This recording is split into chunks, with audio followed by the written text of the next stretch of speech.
My son-in-law changed the locks on a Tuesday. I didn't find out until I was standing on my own front porch, key in hand, suitcase at my feet, after 12 days in Tucson visiting my sister. 12 days. That's all it took.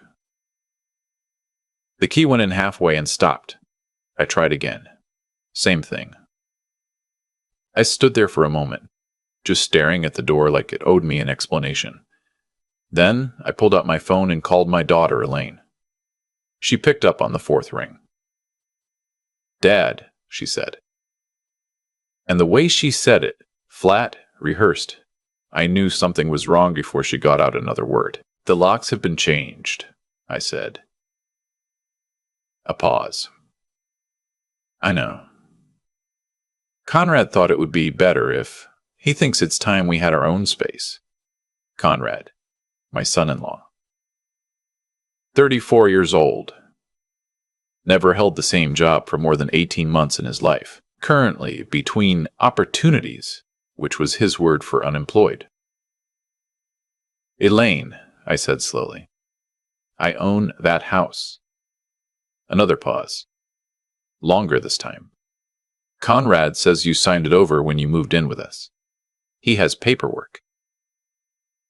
I sat down on the porch step, not because I was tired, because I needed a moment before I said something I'd regret.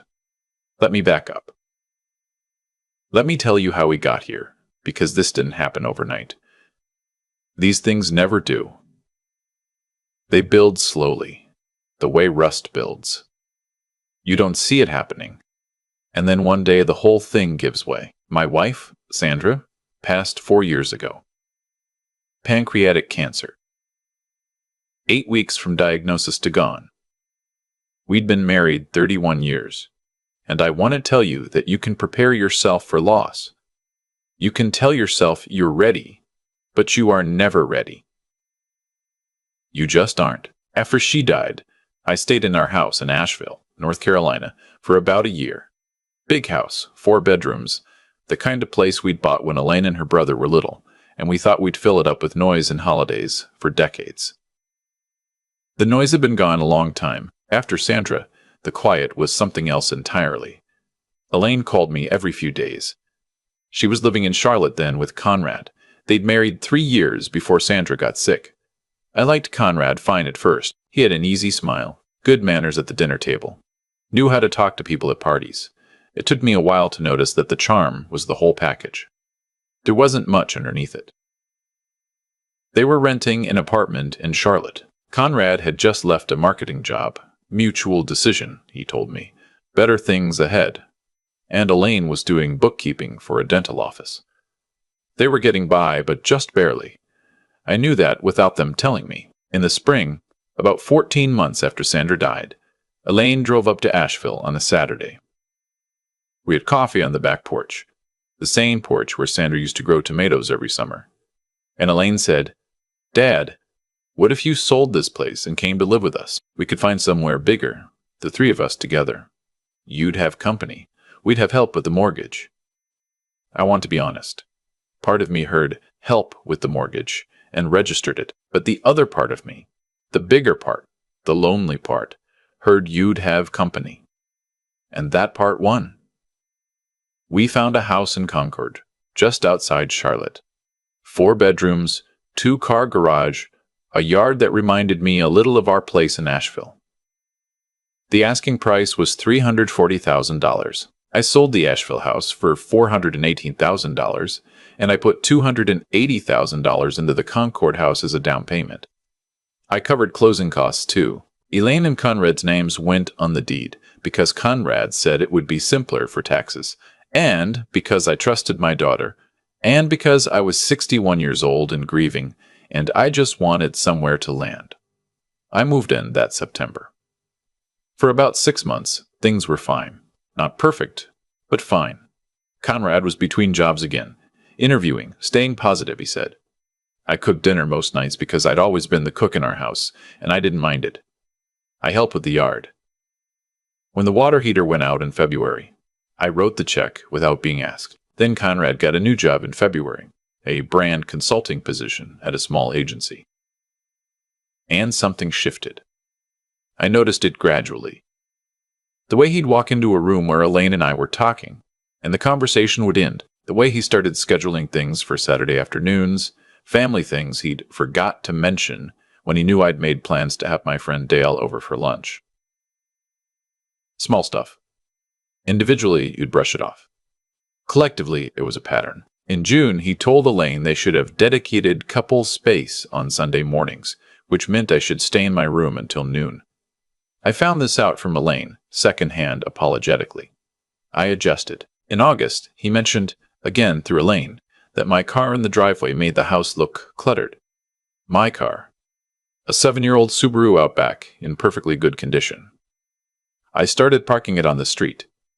By October, I was eating most of my meals alone in my room, not because anyone told me to, but because the kitchen felt like contested territory, and I am 63 years old, and I have some dignity left, and I wasn't going to sit at a table where I was clearly unwanted. I didn't say anything.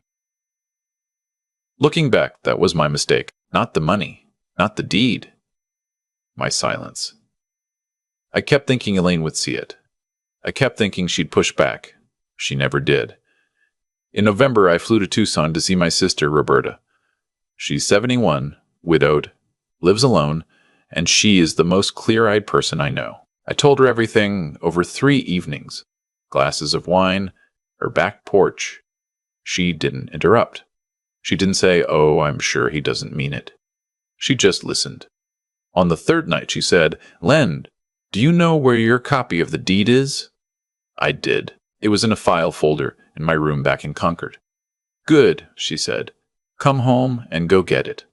And then call a real estate attorney." I flew back on a Tuesday. I've already told you how that went. I sat on the front porch step for a few minutes after I hung up with Elaine. Conrad's truck was in the driveway. He was home. He had been home when I pulled up in the cab, and he had not come to the door. He had let me figure it out on my own, standing there with my suitcase, 63 years old, in front of the house I had purchased. I called Dale. He drove over and picked me up inside 15 minutes. Good man, Dale. We've been friends since our kids were in Little League together. He asked me 2 questions. Was I all right? And did I have the name of a lawyer? I said yes to both. I stayed with Dale and his wife, Patrice, for 2 nights. On Wednesday morning, I sat down with a real estate attorney named Stuart Bales. I spread the paperwork out on his desk. The deed, the closing documents, the wire transfer record showing exactly where the down payment had come from. Stuart looked at everything carefully. Then he looked at me. "You're on the deed," he said. "I know. Then you have rights to this property. Changing the locks without your consent was illegal, and depending on how we want to approach this, you have some options." I want to tell you what I felt in that moment. It wasn't triumph. It wasn't anger exactly. It was something quieter than that. It was the feeling of solid ground under my feet again, after months of not being sure where I stood. I told Stuart I didn't want a war. I told him I had a daughter who I believed was caught between her husband and her father, and I didn't want to destroy her in the process. But I also told him that I had put $280,000 into that house, that I had been effectively locked out of it, and that I was not going to walk away with nothing. Stuart nodded. "Then let's send a letter," he said. The letter went out Thursday. It was a formal legal notice informing Conrad and Elaine that the lock change had been performed without the consent of a co-owner of the property, and that they had 7 days to restore access or face legal action, including an emergency injunction. The letter also noted that the co-owner was exploring options regarding the property, including a partition action, which, Stuart explained to me, is a legal process that can force the sale of a jointly owned property if the owners cannot agree on its use. Elaine called me that same Thursday evening. Her voice was different from the call on the porch. It was shaky. Scared, maybe. "Dad, Conrad is furious." "I imagine he is," I said. "He says you're trying to take our house." "Elaine," I said, "I paid for that house. I have never tried to take anything. I would like to be able to walk in the front door." She started to say something about Conrad's feelings, about how he'd been stressed, about how things had just gotten complicated. I let her talk. I'd heard the speech before. Different words, same shape. Then I said, "I'd like to resolve this without going to court." but I need you to understand that I will go to court if I have to. Stuart has filed the preliminary paperwork already. I'm not sure if it was the word Stuart or the word paperwork, but something in her voice changed. What do you want, Dad? I had thought about this. I'd thought about it for 2 days at Dale's house, sitting at his kitchen table in the mornings with coffee, going through different scenarios in my head. Going back to living there was no longer something I wanted. I knew that. Even if Conrad opened the door himself and apologized on both knees, I couldn't go back to eating dinner alone in my room in the house I bought. I want my name off that deed, I said, and I want to be compensated for my contribution to the down payment. She was quiet for a long time. That's almost $300,000, she finally said. It's $280,000. Yes, we don't have that. I know you don't. Which is why I'm suggesting you refinance and pull equity, or sell the property. The house has appreciated. You'd both walk away with money after repaying me. Another long silence. I need to talk to Conrad. Of course, I said. You have 7 days per the letter. I'd encourage you to use them. I want to tell you about the next 7 days, because they were not quiet. Conrad called me twice. Once to tell me I was being vindictive, once to tell me he could prove I'd intended the money as a gift. I told him he was welcome to present that argument to a judge. He had no documentation because there was no documentation. It had been a down payment, transferred by wire with down payment Concord property in the memo line. Stuart said that memo line was going to be very useful if we ended up in court. Elaine texted me several times. Some of the texts made me cry. If I'm being honest, I don't understand how it got this bad. I miss Mom. I feel like I'm losing everyone. I answered each one. I told her I loved her. I told her this was not about her and me. I told her the person who had made this bad was the person who changed the locks while I was standing on the front porch with my suitcase. On day 6, Elaine called and said they would refinance. It took about 6 weeks. There were forms and an appraisal and several more calls between Stuart and their lender. The house had appraised at $392,000, up $52,000 from what we'd paid.